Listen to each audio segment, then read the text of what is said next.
मेरे प्रिय दर्शकों, नमस्कार। दर्शकों, ऋषि ज्योतिष में आपका स्वागत है। दर्शकों, सबसे पहले तो मैं आपको बहुत धन्यवाद देना चाहूंगा कि आप मेरे वीडियो बड़ी उत्सुकता से देख रहे हैं। उसके बाद मैं आशा करूंगा कि आप आगे भी इसी उत्सुकता से देखते रहेंगे। दर्शकों, आज का वीडियो हमारे युवा वर्ग के लिए इतना महत्वपूर्ण है, आपके बच्चों के लिए इतना महत्वपूर्ण है। मैं आपसे ये उम्मीद चाहूंगा कि आप वीडियो को अंत तक देखें और समझें और अपने कमेंट्स के द्वारा मुझे बताएं कि आपको यह वीडियो कैसा लगा।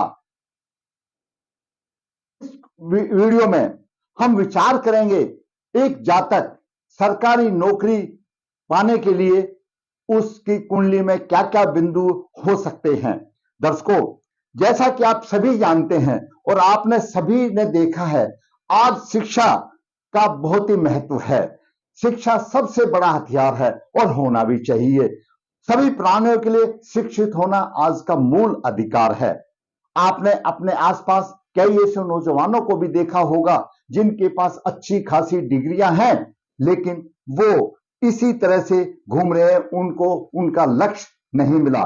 दूसरी तरफ आपने कुछ ऐसे भी देखा होगा, उनसे थोड़े से कम हो सकते हैं या उनके बराबर के नौजवान हो सकते हैं और वो अच्छी अच्छी अच्छी पद और प्रतिष्ठा की प्राप्ति कर लेते हैं। ऐसे बहुत उदाहरण मिल जाएंगे। अधिकारी और कर्मचारी का शिक्षा का स्तर तो एक ही है, परंतु उनका काम करने का और कुर्सी का स्तर बहुत ही अलग हो जाता है।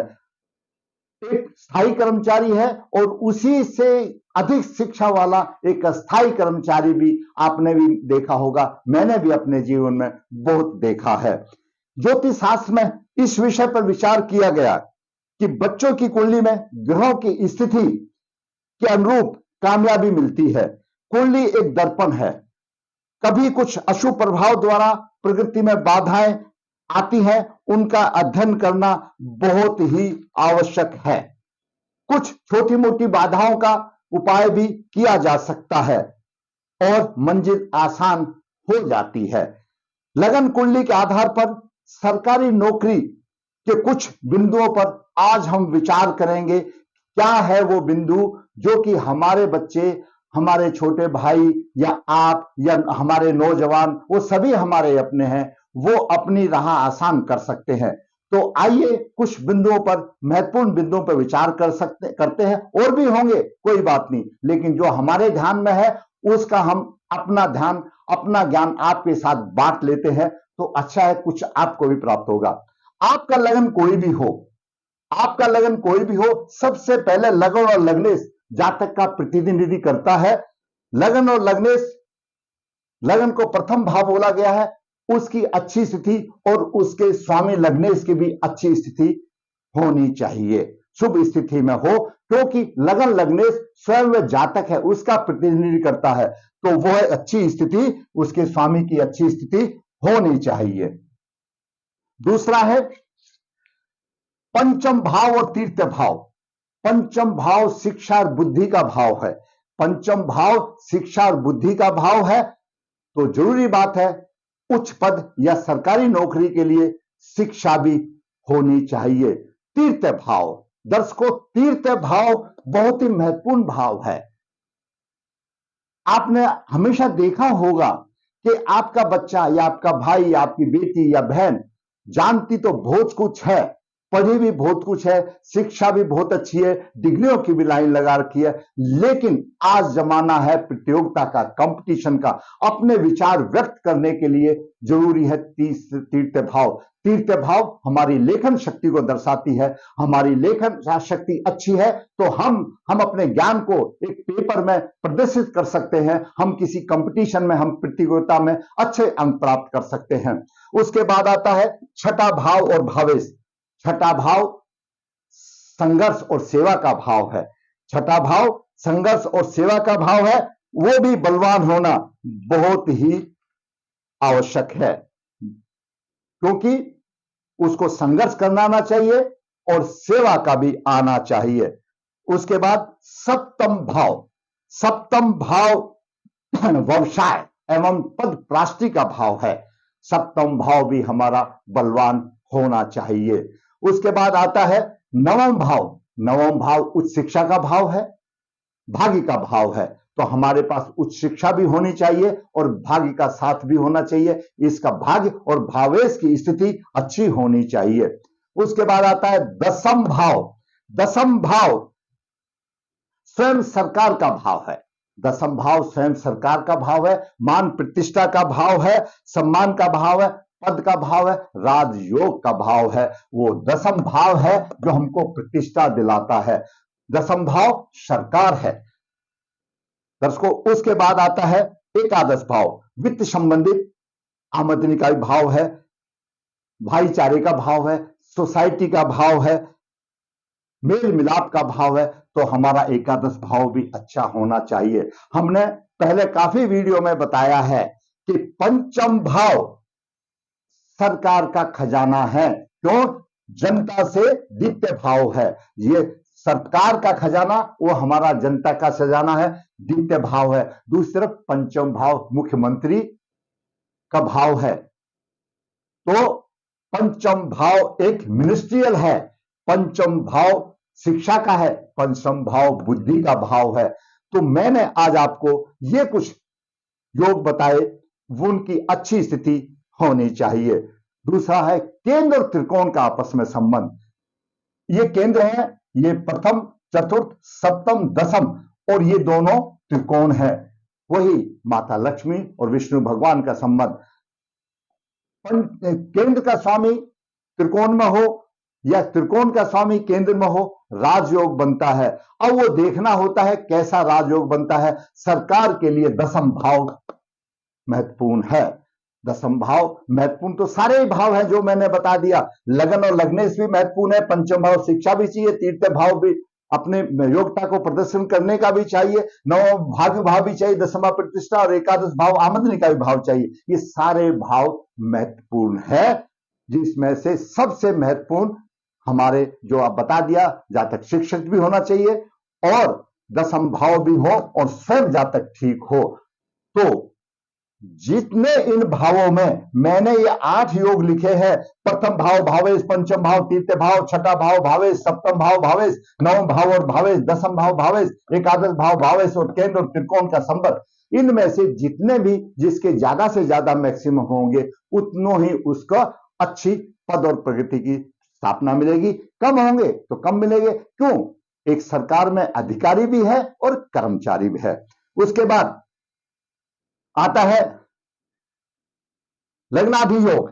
लग्नाधियोग, लगन से छठा, सप्तम, अष्टम में शुभ प्रभाव हो तो उनकी दृष्टि लगन पर पड़ती है, लगन को ऊंचा उठाया जाता है, लगन को प्रभावशाली बनाया जाता है, उसको लग्नाधियोग बोलते हैं। दूसरा है चंद्र लग्नाधियोग। लगन के बाद जहां पर आपका चंद्रमा है उसको भी लग्न माना गया है। चंद्रमा मन का कारक है, चंद्रमा हमारा मन है, उसको भी लग्न माना गया है। चंद्रमा से छठे, सातवें, अष्टवें स्थान में शुभ ग्रह होते हैं तो उनकी सप्तम दृष्टि सीधे चंद्र के द्वितीय और द्वादश भाव में पड़ती है और चंद्रमा पर पड़ती है, तो उसको चंद्र लग्नादि होता है, उसको चंद्र लगन को बल मिलता है। मान लिया जैसे लगन है, यहां पर शुभ ग्रह, यहां पर शुभ ग्रह, यहां पर शुभ ग्रह, यहां के शुभ ग्रह की दृष्टि यहां पर आएगी, यहां के शुभ ग्रह की दृष्टि यहां आ जाएगी, सप्तम के शुभ ग्रह की दृष्टि आ जाएगी, तो वो भी शुभ प्रभाव में हो। उसके बाद कुंडली में बनने वाले विशिष्ट योग, हमारे कई विशिष्ट योग हैं, जैसे गजकेसरी योग है, रुचक योग है, हंस महापुरुष योग है, शशक योग है, भद्र महापुरुष योग है, मालवीय योग है। ये विशिष्टता प्रधान का योग है, उनका भी योगदान मिलता है। उसके बाद आता है नक्षत्र। नक्षत्र ग्रह कौन से नक्षत्र में है, यह भी एक बहुत बड़ी चीज है। ग्रह कौन से नक्षत्र में है, अच्छे नक्षत्र में है तो उसका स्वभाव प्रभाव मिलेगा, नक्षत्र का भी इसमें योगदान होता है। फिर आता है दसमास वर्ग कुंडली। लगन कुंडली के बाद में दसमास कुंडली जो है वो रुझान को बताती है, उसके व्यवसाय को रुझान को बताती है, तो उसका भी अध्ययन कर लेना एक जरूरी बात है। तो मैंने आपको ये कुछ बिंदु बताए, ये बिंदु सभी किसी कुंडली में नहीं होते हैं। इनमें से आपको जितने बिंदु मिले उसी के हिसाब से आपको कर्मचारी या अधिकारी की नौकरी मिलती है। इसमें सभी आगे आईएएस, आईपीएस, राजस्व सेवा, इन भारतीय विदेश सेवा, सभी इस भावों में आ गए। इन भावों से कोई बाहर नहीं है। जित ऊंचे से ऊंची पदवी और नीचे से नीची सरकारी नौकरी चपरासी, वो भी इसमें आ गए। जैसे शिक्षा, जैसा योग ग्रह योग बनेगा, उसी हिसाब से उसको अनुकूलता मिलेगी। तो इसको आधार मान करके अगर हमारे बच्चे अपनी कुंडली का अध्ययन करके तैयारी करते हैं तो उनको कहीं अपना लक्ष्य प्राप्त करने में आसानी होती है। उसके बाद दर्शकों, सबसे महत्वपूर्ण आता है जो आज की जो हमारे उच्च शिक्षित वर्ग है, सबका एक मुख्य मेन उद्देश्य होता है, जो शुरू से ही बच्चा लेकर के चलता है। वो हर आदमी सोचता है कि मैं प्रशासनिक अधिकारी बन जाऊं, आईएएस बन जाऊं, तो वो भी इसी में से बनेंगे। तो हमारे विद्वानों के मुताबिक, हमारे अनुभव के मुताबिक, जो आईएएस बनने के लिए सबसे पहले प्रशासनिक सेवा, आईएएस बनने के लिए, अधिकारी बनने के लिए गुरु का प्रबल होना, सूर्य और चंद्रमा की अच्छी स्थिति, लगन लग्नेश और दशम भाव बलवान हो। यानी आईएएस अधिकारी बनने के लिए इन चीजों में से गुरु का प्रबल होना भी चाहिए, चंद्रमा लगन भी उच्च स्थिति में होना चाहिए, लगन लग्नेश और दशम भाव की स्थिति अच्छी होनी चाहिए। ऐसे बच्चे आईएएस अधिकारी बन जाते हैं। ये सब चीजें तो चाहिए। ये सिर्फ मैंने आईएएस अधिकारी के लिए बनाया, प्रशासनिक अधिकारी के लिए बनाया। दूसरा है भारतीय पुलिस सेवा। वो भी हमारा जो संघ लोक सेवा आयोग है, उसी से निकलते हैं, उसी का एग्जाम होता है। उसमें तकरीबन क्या योग्यता में क्या ऐसा अनुमान है, क्या ऐसा ग्रह योग मिला है, एक अभ्यास के कारण जो उनका देखा है, कुंडली में मंगल की स्थिति अच्छी हो। मंगल की स्थिति कुंडली में अच्छी हो। क्यों? मंगल पुलिस और सेना का कारक है। वो आप पुलिस भी समझ लो या भारतीय सेना समझ लो, कमीशन अफसर समझ लो, बात एक ही है। मंगल की शुभ स्थिति सूर्य, चंद्रमा और गुरु का लगन लग्नेश के साथ संबंध, तीसरे, छठे, सप्तम भाव और नवम भाव, दशम और एकादश भाव में अच्छे ग्रहों का योग, यह भारतीय पुलिस सेवा के में जाने के लिए, लक्ष्य साधने के लिए अच्छा होता है। मंगल की अच्छी स्थिति हो, गुरु और चंद्रमा और लगने का अच्छा संबंध हो, तीसरे, छठे, सप्तम भाव। क्यों? तीसरे भाव पराक्रम का भी भाव है। तीसरे भाव लेखन शक्ति तो है ही, पराक्रम का भाव है। जब भारतीय सेना या पुलिस एकेडमी में जाकर के क्या करेगा जब उसमें पराक्रम ही नहीं है? तो पराक्रम भी चाहिए, पराक्रम चाहिए, एकादश भाव चाहिए, नवम भाव भाग्य भाव चाहिए, दशम भाव तो सबके लिए महत्वपूर्ण है। अब बात करते हैं विदेश सेवा। विदेश सेवा में बुध और 12वें भाव का अच्छा संबंध हो तो अच्छा योग बनता है। 12वें भाव का स्वामी लग्नेश, सूर्य, चंद्र, बुध, गुरु आदि से शुभ युति करे तो ऐसा जातक भारतीय विदेश सेवा, इंडियन फॉरेन सर्विसेज में भी सिलेक्ट हो सकते हैं। वो उसी के आधार पर जब सब यूपीएससी में जाते हैं, संघ लोक सेवा में जाते हैं, उसी के हिसाब से ऑटोमेटिक उनका चयन हो जाता है। उसके बाद आता है राजस्व सेवा, भारतीय इंडियन रेवेन्यू सर्विस, जो कि राजस्व सेवा होती है। उसमें बुध और अष्टम भाव के स्वामी का तालमेल, ग्रह की युति, सूर्य, चंद्रमा, लग्नेश और गुरु का संबंध अच्छा हो। यह योग दूसरे, छठे, अष्टम, नवम, दशम और एकादश भाव में हो तो अच्छे परिणाम मिलते हैं। तो दर्शकों, मैंने आज आपको भारतीय प्रशासनिक सेवा, भारतीय पुलिस सेवा, विदेश सेवा, राजस्व सेवा के बारे में मैंने बता दिया। इनका सबका आधार यही है जो मैंने आपको कुंडली में बताया। उसके बाद आता है अन्य सरकारी नौकरी। दर्शकों, दशम भाव का संबंध जब छठे भाव के स्वामी से बनता है या छठा भाव का स्वामी दशम भाव या 10वें संबंध बनता है तो ये समझ लो उसको सरकारी नौकरी मिल जाएगी। उसके जैसी उसकी स्थिति है, शिक्षा उसके आधार पर मिल जाएगी। इनसे भी महत्वपूर्ण, ये सब होने के बाद इनसे भी महत्वपूर्ण है ग्रहों की दशा। दर्शकों, जब हमारे बच्चे आगे बढ़ते हैं उस टाइम पर अनुकूल दशा आती है तो उसको लक्ष्य अपना प्राप्त करने में आसानी होती है, और अनुकूल दशा और उसको कोऑपरेट नहीं करती, उसकी मदद नहीं करती तो सब कुछ बेकार हो जाता है। बेकार तो कुछ नहीं होता, उस समय पर नहीं होता, बाद में होगा। मैंने ऐसा अनुभव देखा है, अगर जो बच्चे इतने योग लेकर के अगर वो किसी ये इसमें प्रशासनिक सेवा, भारतीय पुलिस सेवा, विदेश सेवा या राजस्व सेवा में नहीं जा सकते, लेकिन जब उनकी आयु आती है तो वो सीधे पार्लियामेंट में जाकर के बैठ जाते हैं, उनका भी राज सत्ता मिल जाता है, ऐसे मिनिस्टर बन जाते हैं, कैबिनेट मिनिस्टर बन जाते हैं। वो ही सारे योग हैं। अगर उनके जो बढ़ने वाली उम्र है 20-30 साल तक की ये जो उम्र है, उसमें अगर ये ग्रह योग मदद दे देते, ग्रह दशा दे देती है, तो वो उच्च पद प्राप्त करते हैं सरकारी नौकरी में।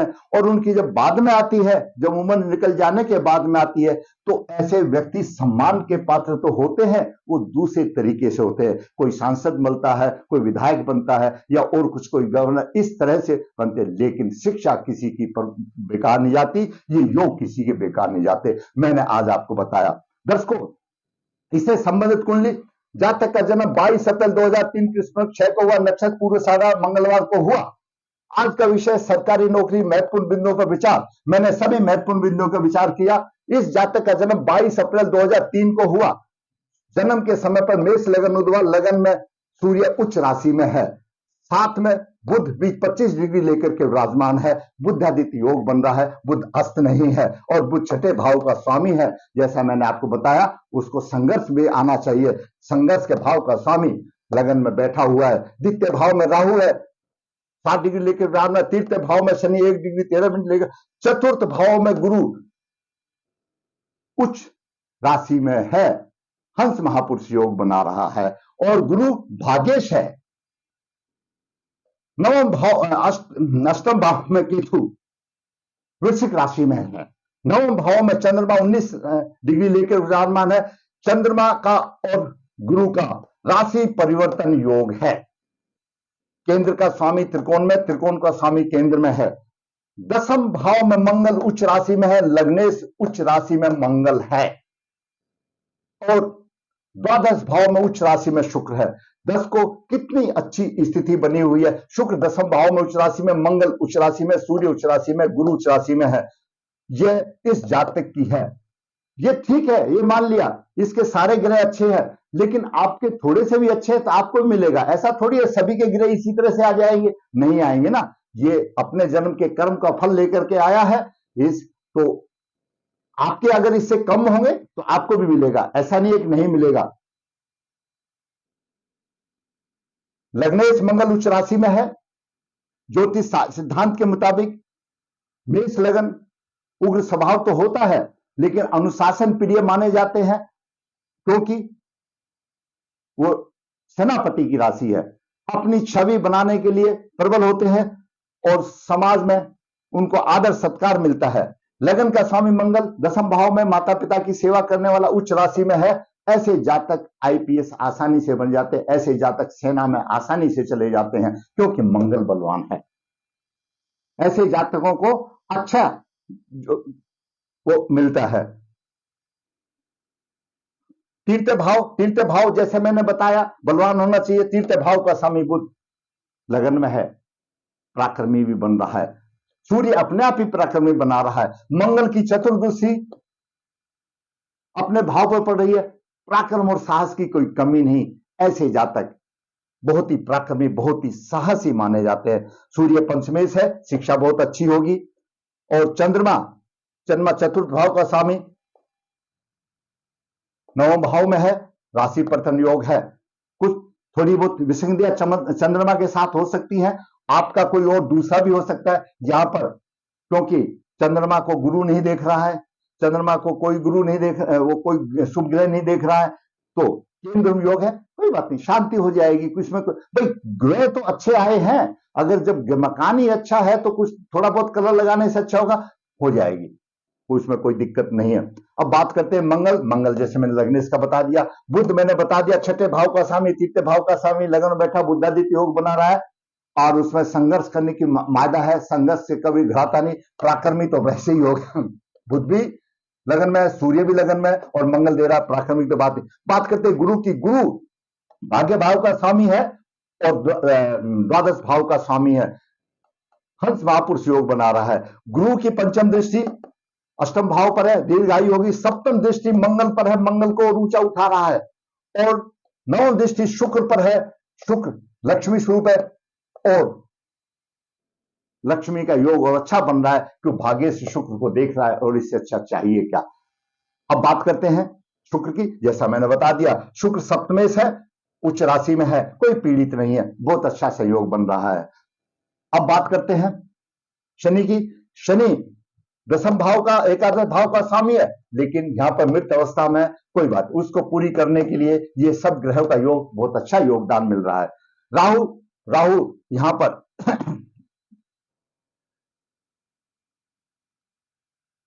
अपने मित्र की राशि में है, परिवार का अच्छा सुख देगा, संतान का सुख देगा और पंचम दृष्टि से शत्रु भाव को देख रहा है, शत्रुओं का काल होगा और सप्तम दृष्टि से आयु अच्छी होगी, नवम दृष्टि से मंगल को पीट रहा है राहु, यहां पर थोड़ी सी है, तो ऐसे आदमी को शांति करा लेनी चाहिए। थोड़ा सा मंगल के ऊपर प्रभाव है, प्रभाव अपनी जगह है, राजयोग और राजसत्ता अपनी जगह है, नौकरी अपनी जगह है। आपने भी कितने आदमियों को देखा होगा, बड़े बड़े अधिकारियों को देखा होगा, बड़े राजाओं को देखा होगा, बड़े नेताओं को देखा होगा, मिनिस्टरों को देखा होगा। जब राजयोग की बारी रहती है तो राजयोग करते हैं, उसके बाद जो परेशानी आती है तो कोर्ट कचहरी में खिंचते भी रहते हैं, वो तो रहेगी, वो इसका प्रभाव हो जाएगा, ग्रह है तो प्रभाव हो जाएगा। इसी प्रकार केतु का खर्चा अधिक होगा, खर्चा तो वैसे ही शुक्र। तो कहने का मतलब ये कुंडली अपने आप में भरपूर है। देखिए लगन लगने से अच्छी स्थिति में है, प्रथम भाव लगन लगने से अच्छी स्थिति में है, पंचम भाव और भावेश अच्छी स्थिति में, भावेश उच्च राशि में है, पंचम और तीर्थ भाव, पंचमेश और तीर्थ भाव अच्छी स्थिति में है, पंचमेश सूर्य लगन में है, उच्च शिक्षा है, बुद्धिमान है, उच्च शिक्षित है, तीर्थ भाव का स्वामी भी बुध यहां पर है, लेखन शक्ति भी अच्छी, बुद्धिमान भी होगा, बुद्धादित्य योग भी बना रहा है। छठा भाव और भावेश, छठे भाव और भावेश वही बुध, एक ही बात है, अच्छा बन गया। सप्तम भाव और भावेश, सप्तम भाव और भावेश, सप्तम भाव और भावेश द्वादश भाव में शुक्र उच्च राशि में है और गुरु देख रहा है, गुरु भाग्येश है, कितना अच्छा योग बन रहा है। नवम भाव और भावेश, नवम भाव गुरु केंद्र में है, उच्च राशि में है, हंस महापुरुष योग बना रहा है और चंद्रमा के साथ राशि पर कितना अच्छा योग बन रहा है। दसम भाव और भावेश, दसम भाव मंगल उच्च राशि का है, भावेश शनि तीर्थ भाव में है, शनि पाप ग्रह और पराक्रमी बना रहा है। यहां पर शनि ठीक है डिग्री कम है लेकिन पराक्रमी बना रहा है, मुताबिक भावेश अच्छा होना चाहिए लेकिन भावेश कमजोर है, लेकिन उसकी कमी पूर्ति यहां पर हो रही है। थोड़ी बहुत तो कमी दर्शकों कहीं ना कहीं तो मिलेगी, संपूर्ण कोई नहीं मिलता है। अब बात करते हैं एकादश भाव और भावेश। एकादश भाव का स्वामी शनि है, तीर्थ भाव में है, पराक्रम के भाव में, पाप ग्रह है, अच्छा स्थिति बना रहा है।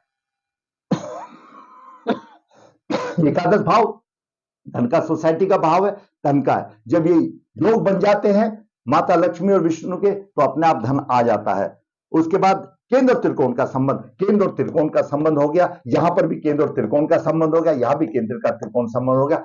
सारी चीजें तो दर्शकों किसी में नहीं मिलेगी, एक आधी चीज तो कमी पेशी हर एक में ही रहेगी। अगर आपके एक दो योग भी इसमें अच्छे हैं तो आप अच्छा ऊंचा पद प्राप्त कर लोगे, ऊंचा नहीं तो मीडियम, कहीं ना कहीं आपको सरकारी नौकरी अवश्य मिल जाएगी।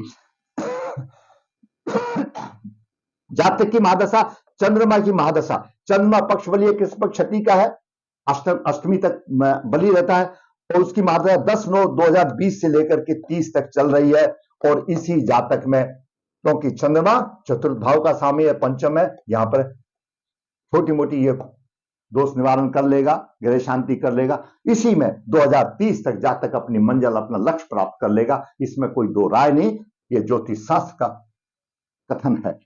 दर्शकों मैंने आज आपको सरकारी नौकरी के कुछ महत्वपूर्ण बिंदुओं पर विचार किया, उदाहरण देकर के कुंडली में आपको समझाया।